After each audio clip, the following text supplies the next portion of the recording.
Жылда 5-мартта Кыргызстанда улуттук баш кийим ак калпактын урматына Ак калпак күнү белгиленет. Бул күн 2016-жылдын 29-июнунда Жогорку Кеңештин токтому менен улуттук баш кийимдин маанисин сактоо жана сыйлоо, улуттук салтты колдоо жана кыргыз маданиятына болгон сыймыктануу сезимдерин ойготуу максатында кабыл алынган. Калпактардын түрлөрү да болгон. Кыргыз эл баласы бойго жете электе кыюусу жашыл калпак кийгизишкен. Ал баланын жетилип келе жаткандыгын туюндурган. Бойго жеткенде кыюусу кызыл түстүү калпакка кийгизип, андай баш кийим кийген жигит кыз жандоого, өмүрлүк жар байкоого акылуу эле. Мурда кыштакка кыюусу кызыл калпак кийип келген жигитти бойдок экен же жар издеп жүргөн экен деп билишкен.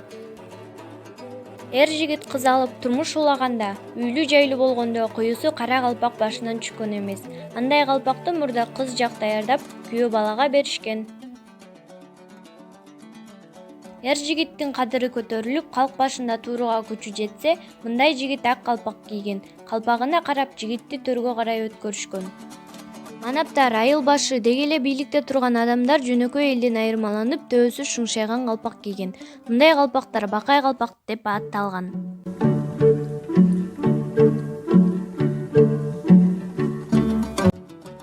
Эр жигит аң улоого менен алек болсо, калпактарына мисалы тоо теки, бүркүт, аркар оюндарын түшүргөн.